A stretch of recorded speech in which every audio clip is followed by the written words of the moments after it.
Já, komið í sæl og blessuð og velkomin í þáttinn Frelsið er yndislegt. Ég er Guðmundur Ingi og í þessum þáttum ætlum við að ræða allar hliðar fangelsismála, hvað við erum að gera rétt, hvað við erum að gera ránt og hvert stefnum við.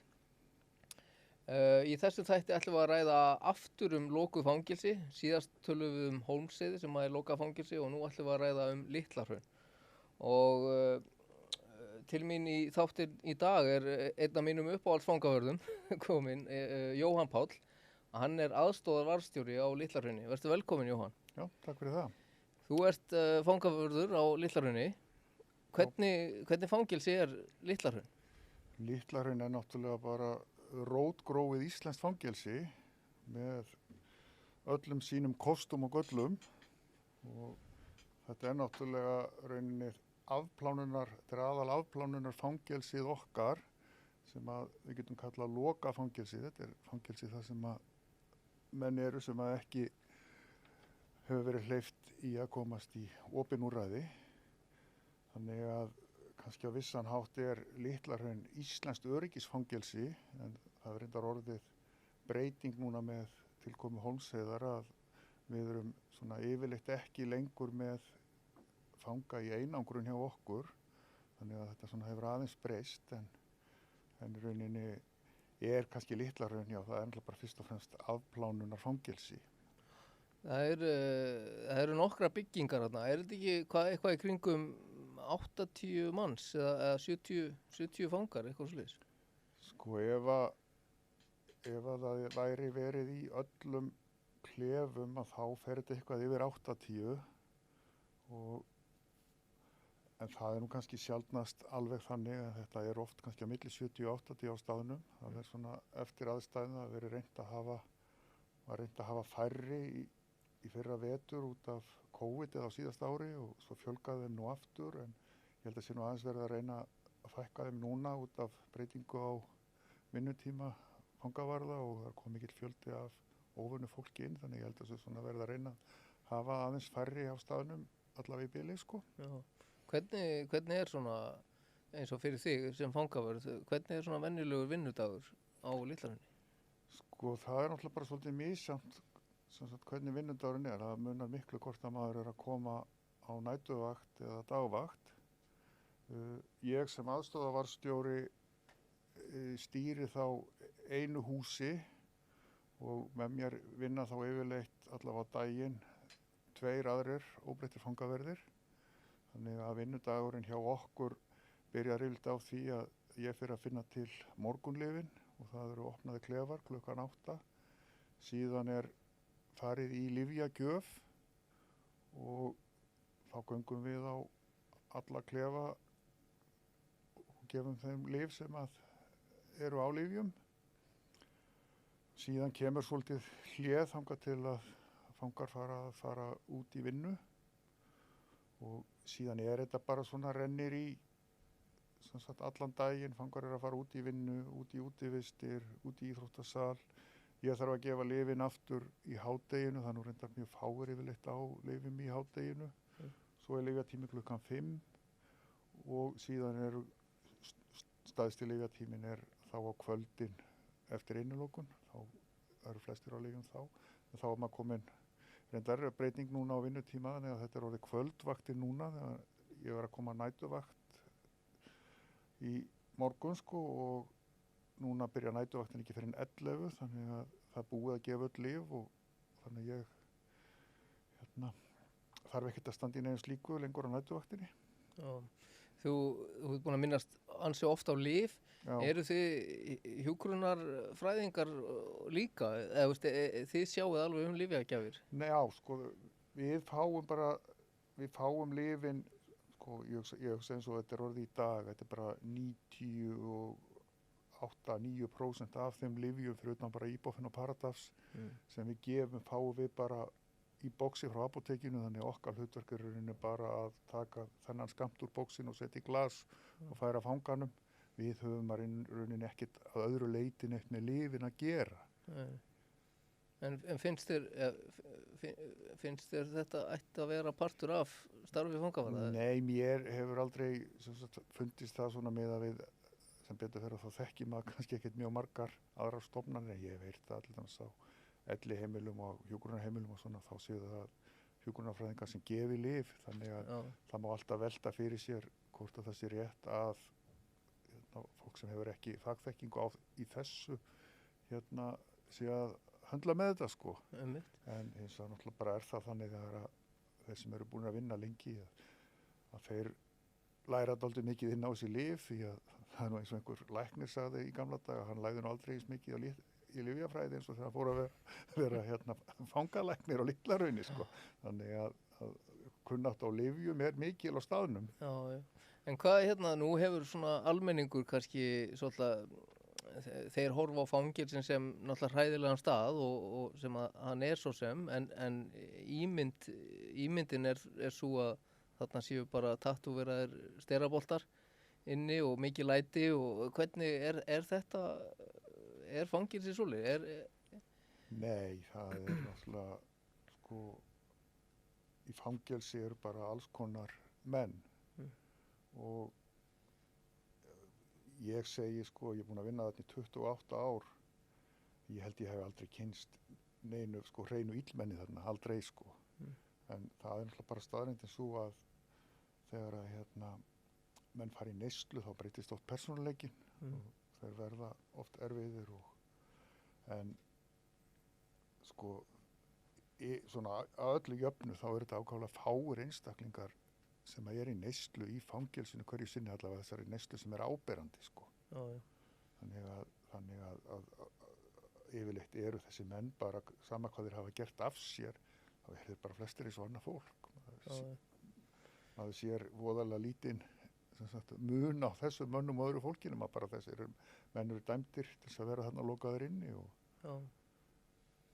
Hvað finnst þér á þessum 20 árum sem þú ert búin að vera þarna? 28 fyrir ekki, já. Ef ég man rétt, ég man ekki, ég held að þú að tekja á móti mér þegar ég kom þarna 29. desember kvöldið 99. Það getur alveg verið. Munið það. Í húsi 1 svoköllu sem var þá einangrunar gangur. Já, það getur alveg verið. En á þessum tíma hefur fangelsi breyst mjög mikið? Já, það hefur breyst mjög mikið.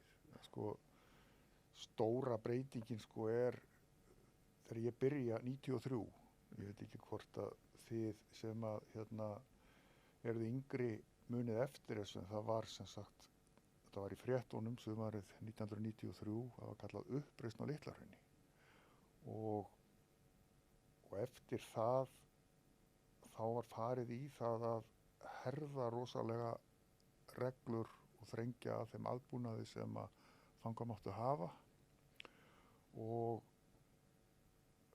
þannig að ég næ þarna aðeins í þennan gamla tíma sem var áður sko og síðan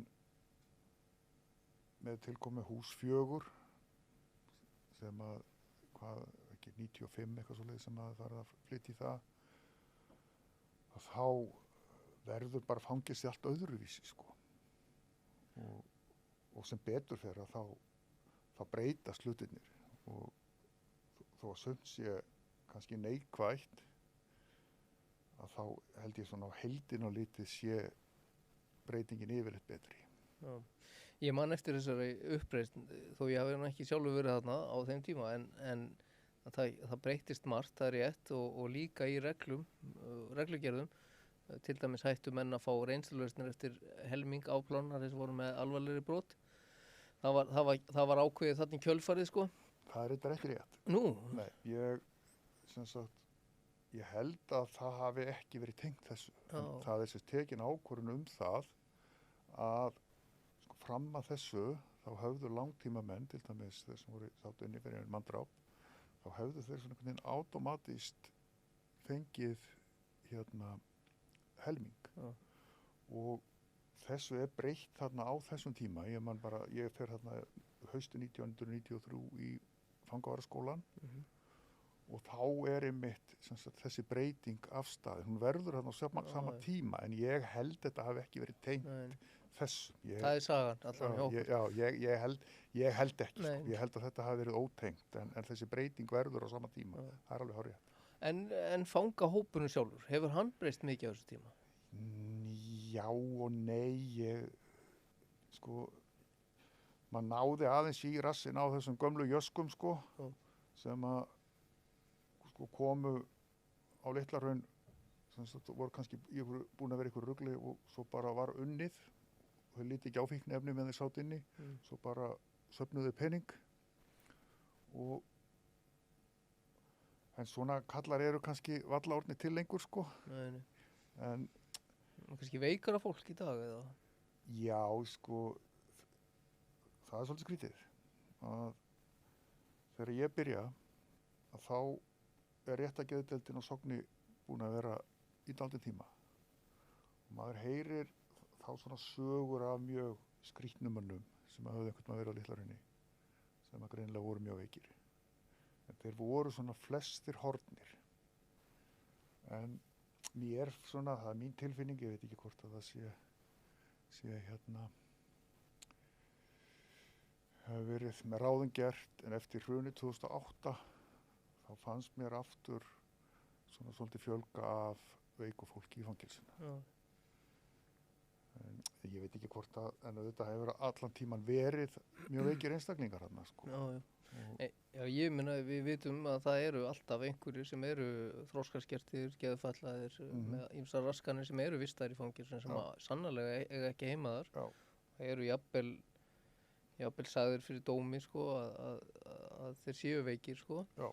Þannig að þetta er ótrúlegt, en hvað finnst þér nógu mikið unni með mennina þarna inn? Ég meina, þarf ekki einhvers konar meiri svona einstaklings- og bundna áætlun yfir hvern og einn og eins og fleiri úrræði, til dæmis eins og menntun. Það er náttúrulega takmörku menntun sem hægt er að fá í fangelsunum, en hvernig finnst þér það? Sko, þetta er náttúrulega erfið spurning, vegna þess að það er einhvern veginn, sko, ef þú ætlar að hjálpa einhverjum, þá verður viðkomandi að vilja láta hjálpa sér. Og jú, það er þessi möguleiki að þú getur farið í gegnum fjölbrautaskólann, þú fær borga fyrir það, þú fær bækurnar frítt. Þetta er svakalega gott tækifæri fyrir menn sem að hafa ekki haft tækifæri til þess. Þannig að það er ýmsir möguleikar, en það er alltaf spurning hvað er hægt að gera meira og ég veit ekki sérstaklega, sko, ég er svolítið fastur í þessu veika fólki og hvað getum við, sko, gert fyrir veikt fólk, við erum ekkert, sko, það er reyndar, ég ætla að taka það fram, það er áveruleg breyting núna, það er komið þetta geðteymi sem er farið að vinna núna, sem er náttúrulega bara til dæmis stutt síðan að gerðist, þetta sé hvað ári eitthvað svoleiðis, þannig að þau eru náttúrulega mjög mikið í sambandi við skjólstæðingana, en við erum með, og höfum alltaf verið með, rosalega veika einstaklinga sem ég veit ekki, sko, hvað er hægt að gera fyrir svona fólk. En oft á tíðum að manni fundist að það væri ekkert annað hægt að gera heldur en að bara þeir eru lokaðar inni og það er einhvern veginn ekkert verið að gera fyrir þá. Og já, ég allavega það er mín skoðun að það er stundum þarna fólk sem að ætti alls ekki að vera í fangelsi. Það er bara svoleiðis. En finnst þér, sko, núna á síðustu árum hefur svo sem margt breyst til batnaðar líka. Það eru náttúrulega fleiri sem geta farið í opin úrræði og það er komið lengri tíma á vernd og ökklabandi. Finnst þér við vera á réttri leið með þetta? Þetta hlýtur að vera rétt leið. En það sýndi sig líka, sko, að þarna upp að veirunnar þegar að var ákveðið að fækka í fangelsunum. Þá var farið svona út á Ystubrún, kannski með að hleypa mönnum annað sem að hefðu kannski ekki farið öllu í jöfnu. Já. Og það virtist nú vera svona að mjög margir voru fljótir að mistiga sig og komu fljótlega inn aftur. Þannig að, sko, það er alltaf menn sem að maður sér, sem að maður getur að ímynda sér að eigi bara heima í opnu úrræði eða á ökklabandi. En þá eru þetta oft kannski bara menn sem eru með langa dóma eða það er ekki búið að klára málið þeirra og svona. En þannig að, jú, ég held að þetta sé ágætisleið en hvort það sé væri hægt að gera meira. Við erum náttúrulega, þetta er fámenn þjóð og ég man til dæmis áður fyrr þegar það var mikil vinna á Kvíabryggju. Þá var svona freisting að vera að sækja menn og Litla-Hraun sem gátu unnið. Já. Og þá var kannski verið að tala um eitthvað hérna líklegur. Stundum var kannski bara staðan svo, maður, ég er ekki alveg vissum að það sé rétt að senda þennan, skilur. Já. Þannig að, ég hef aldrei verið hræddur við það að gefa mönnum séns. Þannig að þess að þetta er svo lítið land og ef þú fær sénsinn og þú klikkar, þá gerist ekkit annað, þú kemur bara aftur í fangelsi, skilur. Það er enginn sem er að fara úr landi og fela sig sko varanlega. Það er eitthvað bara sem ég þekki ekki sko. En þetta er samt svona svolítið ennþá, ég man þegar ég var á Akureyri, að þá var verið að pressa verulega á mig að koma á Kvíabryggju, þegar ég vildi ekki fara strax að því ég var að klára ná, að því að kokkurinn var að fara og þeir þurfti að fá annan. Já, og þetta er náttúrulega bara svona, það er náttúrulega í bæði á Kvíabryggju og eins á Sogni, þá eru náttúrulega fangandi sem elda og auðvitað er það hagsmunir allir að fá góðan kokk. En hvað, 5 stjörnu hótel, það heyrum við oft. Já. Hvað finnst þér um það? Er þetta 5 stjörnu hótel? Nei, þetta er alltaf ekki 5 stjörnu hótel og sko, fangelsi er úrræði samfélagsins til refsingar. Skulum bara hafa það alveg á hreinu. Og sá sem er lokaður inn í fangelsi, hann er bara frelsi sviptur. Við eigum ekki að fara illa með þann sem er lokaður inn í fangelsi. Og ég myndi kannski segja að aðstæðan sem menn búa við inn á klefum, hún kannski svipar svolítið til svona heimavistaskóla. Og ég hugsa að þeir sem að hafa kannski ferðast landið á sumrin og gist á Eddu-hótelum, tel ég nú ekki að þetta séu 5 stjörnu hótel sko. En þetta er kannski líkara því aðstæðan, en þetta er náttúrulega bara fyrst og fremst frelsi svipting og það hefur aldrei skeð fyrir en þá bara núna með þessa í COVID-hræðslunni að við erum farin að loka ferðafólk inni á 5 stjörnu hóteli sko. En hvað ef við förum aðeins í starf fangavarða aftur, hvað finnst þér einkenna góðan fangavarð? Sko ég hef stundum sagt þegar ég var ungur áður ég fór að vinna á Litla-Hrauni þá var ég að dæma stundum í fótbolta og handbolta að það kannski einkennir svolítið góðan fangavörð það sem gæti einkennt góðan dómara. Sko við höfum reglur sem þurfum að fara eftir. Við þurfum líka að hafa tilfinningu fyrir stöðunni á staðnum og við þurfum að spila, þetta er svona, þú ert að spila sem sagt svolítið saman sko. Góður dómari ef hann fer bara eftir reglunum sko, þá var hann búinn að reka allt liðið út af sko í fyrri hálfleik sko, það fá allir rauðaspjaldi. Hann verður svolítið að fylgja anda leiksins og mér finnst það svolítið einkenna góða fangavörð, það er að hafa tilfinningu fyrir starfinu og þetta náttúrulega kemur bara svona með reynslunni náttúrulega líka en sumir hafa þetta alveg í sér sko. Og svo náttúrulega verðum við alltaf að vera þannig að við þurfum að sem sagt við megum ekki láta neitt fara í taugarnar á okkur. Við verðum að koma fram eins við alla eins og sko ég hef bara mitt motto er það að komdu bara fram við aðra eins og þú vilt að sé koma fram við þig. Og ég held að það hefur reynst mér ágætlega sko. Það er náttúrulega bara eins í fangahópnum, það er náttúrulega komið fram við menn bara í raun og veru eins sko. Og það fer allt eftir persónunni. En er þetta erfitt starf? Já, þetta er erfitt starf. Það er bara þannig og það er bara það er margt mjög erfitt í starfinu en kosturinn við starfið er líka sá að ef að staðurinn er auðveldur þá getur þetta verið svolítið þægilegt skilur. Og því miður að þá er alltaf að koma fíkniefni inn í fangelsið en til dæmis í fyrra vetur þarna þegar einhver heimsóknir voru út af COVID þá var þarna tími sem var sennilega lítil sem engin fíkniefni í gangi, það var alltaf ekkert áberandi og þá var bara rosalega þægilegt að vinna þarna. En það er bara nóg einn í mjög slæmu ástandi og þá er vinnustæðan orðin allt öðruvísi, sko.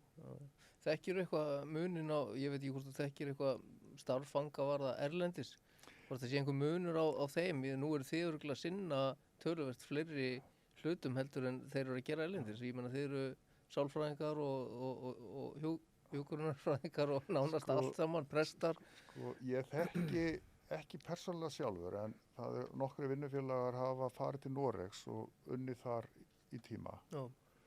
Og það er náttúrulega númer 1, 2 og 3 sem sagt, eru bara miklu fleiri fangaverðir per fanga þar. Þannig að eins og í húsinu þar sem ég vinn að öllu jöfnu, þar geta verið 55 fangar. En kannski eins og í Noregi, það er kannski bara 10 manna gangur og það er kannski bara 2 eða 3 fangaverðir bara með þennan 10 manna gang. Þannig að þetta er gríðarlegu munur. Já, ég þekki það. Ég var hérna í Danmörku og þar voru einmitt, sko, það voru 2 gangar og það voru alltaf 2 fangaverðir á milli, sko. En menntun fangavarða, hvað finnst þér? Finnst þér að það þurfa að auka hana eða? Sko, alveg örugglega. Því að vegna þess að, eins og þú sagðir áðan, að við erum í svo mörgum hlutverkum og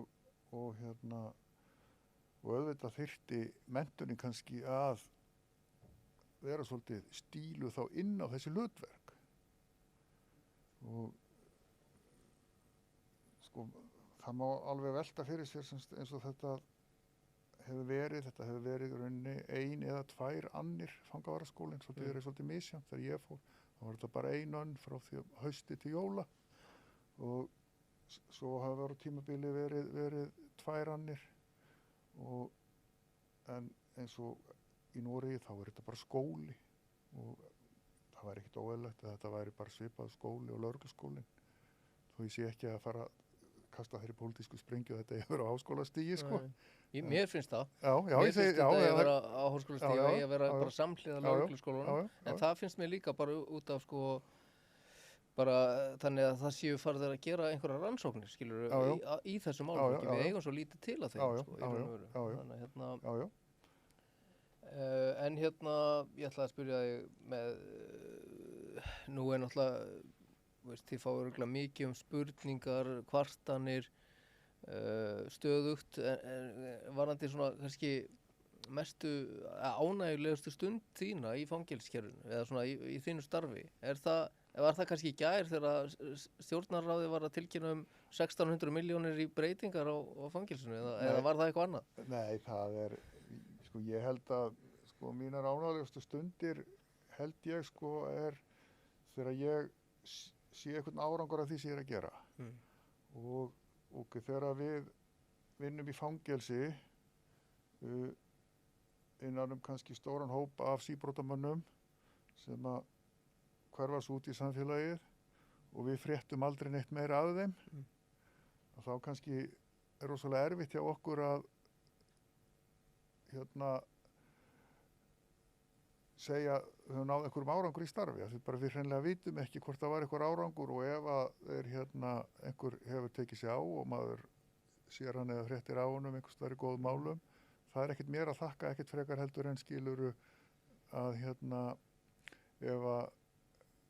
ef einhver bara tek óvidósar og deyr, skilur. Þannig að kannski árangurinn sem maður sér, það er oft bara lítil skref innanhús. Og þá sérstaklega ef maður getur aðstoðað menn við eitthvað sem að þeim vantar og manni finnst sjálfum sanngjarnt, að til dæmis bara, ef við tökum bara sem dæmi, eitthvað sem frá er að komast í opið úrræði eða á vendin eða eitthvað svona, ef maður getur orðið mönnum að liði, því þetta er náttúrulega, menn er alltaf að berjast við eitthvað kerfi og kerfi getur oft verið þungi öfum og leiðileg. Þannig að það gleður mig rosalega oft þegar að þegar ég sé að eitthvað sem ég hef verið að brasa í skilar einhverjum árangri. En versta? Það er, sko, ég veit það ekki. Ég var einmitt að hugsa þetta ef ég fengi þessa spurningu, sko. Það eru ótrúlega margir búnir að deyja þegar ég verið á vakt og það er náttúrulega vont. En veistu það, ég held samt, sko, að horfa á menn í einhverju í neyslu, í einhverju geð ástandi, kannski inn á myndavélaklefa Tekur á. Það tekur rosalega og menn sem að þekkir og hefur átt ágætis samskipti við, þeir eru ykkur í geðrofi og þeir veit ekki eins og hvað þeir eru að gera og sko maður er búinn að sjá svo ótrúlega marga hluti. Ég held að það sé bara liggur við að sé verra að horfa upp á þetta heldur en að horfa upp á eitthvað sem hefur dáið sko. Ertu að taka þetta með þér heim? Nei, mér hefur nú tekist rosalega vel að skilja þetta eftir bara í vinnunni þannig að ég held ég væri ekki búinn að vera þarna í þennan tíma ef ég væri að taka vinnuna með mér heim. Nei.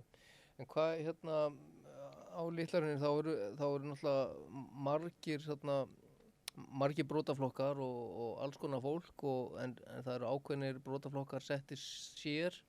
Finnst þér það rétt eða? Sko, ég held að þetta hafi í rauninni ekki verið sko markvisst gert fyrst. Þetta hafi bara svona ósjálfrátt gerst vegna þess að bara eins og við vitum að þá eru menn úr ákveðnum brotaflokkum ekki vinsælir í fangahópnum og ákveðnir einstaklingar í fangahópnum koma bara hreinlega fram við þessa menn þannig að þeim er kannski bara ekki vært innan aðra. Já.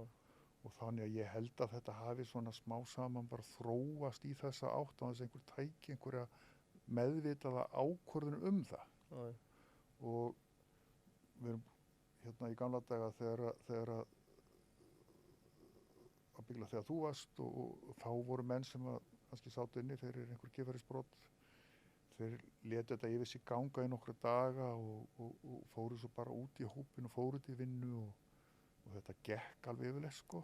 En mér hefur svolítið fundist þetta alltaf að fjölga í þeim hóp menn sem bara hreinlega þora ekki út úr húsi sko.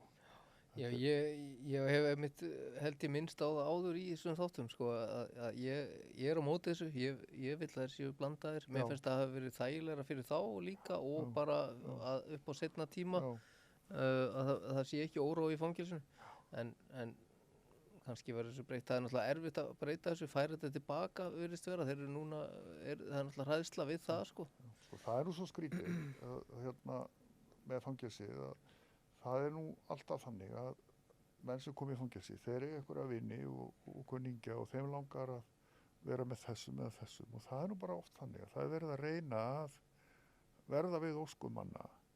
Það kemur kannski maður frá Spáni eða einhverju svona landi þar sem eru fáir fangar, svo kemur annar, þá er reynt að láta þá vera saman, svo þeir hafa nú einhvert félagskap hvor af öðrum, þeir tala sama tungumál og einhverjir vinir koma og þeir vilja endilega vera saman og oftast er það nú bara þannig að svona fyrir resta þá eru þeir komnir saman, jafnvel bræður, þannig að ég veit ekki sko hvort að þessir menn sem að sitja inni eins og fyrir kynferðisbrot, hvort að þeir myndu sækjast í að vera innan aðra og ég man eftir síðasta atvik sem ég man eftir var eitt sem að lét flytja sig annan gang en hann einhvern veginn flúði það mjög fljótlega sko. En að því að við erum að tala um vini, geta fangar og fangaverður verið vinir? Sko, ég myndi segja að það væri óæskilegt að þeir væri vinir, en þeir geta verið kunningjar. Og það er náttúrulega bara þannig með fólk, og bara mannlegt, að fólk sem umgengst mikið, annarkvort líkar því illa hvort við annað eða vel, og allt þar á milli, og það er til örugglega sem sagt innan fangelsisins bæði fangar sem þola ekki hvern annan og fangar sem þola ekki einhverja fangaverði og sjálfsagt einhverju fangaverði sem þola ekki fanga, ég veit það ekki. Og svo getur mann líka að ákala vel hver við annan en bara út af starfinu sjálfu af því að þetta er einhverja reglur sem þarf að fara eftir og þetta er einhvert ferli sem þarf að fara eftir og fangavörðurinn hann getur þurft að stíga ofan á fangan við einhverja aðstæður og þá er náttúrulega betra að menn sé ekki orðnir ofgóði vinir sko. Já, en eru þeir ennþá í dag kallaðir bara eftir númerum eða eru þeir farin að nota meira nöfnin? Sko ástæðan fyrir númerunum var svo að það var verið að kalla þetta út í loftið í talstöðum og þá voru talstöðarnar þannig að það gat hver sem hlustað. Og þess vegna var verið að nota númerin. Það var til þess að nöfn skjólstæðingana væru ekki í kosmosinu. Í dag erum við með þetta tetrakerfi og auðvitað eru kannski menn svolítið bara fastir í þessu gamla kerfi, sko, Já, en það er alltaf leið að kalla nöfn manna í dag, skilur. já. Og hvað hérna, ok, nú erst þú með eða 30 ára reynslu í fangelskerfinu. Er eitthvað sem að svona, veist, þú myndir vilja sjá breyting á núna? Nú er náttúrulega stendur til að breyta Litla-Hrauni eitthvað á næstunni. Já, er eitthvað svona í kerfinu sem að þú myndir vilja sjá? Já, ég er nú búinn að koma svona að því það sem að ef ég mætti bara ráða, þá myndi ég sem sagt, vilja taka þessa geðsjúku einstaklinga burt úr fangelsum. Það er bara þannig. Ég, sem sagt, maður sem að kerfið treysti sér ekki til að hleypa út á götuna með reynslulausn út af sjúkdómi, hann á ekki að vera í fangelsi. Það er mín skoðun. Jón Páll, takk kærlega fyrir að koma og gaman að spjalla við þig. Takk sömuleiðis. Takk. Ég þakka ykkur fyrir að hlusta og við sjáumst í næsta þætti. Takk fyrir.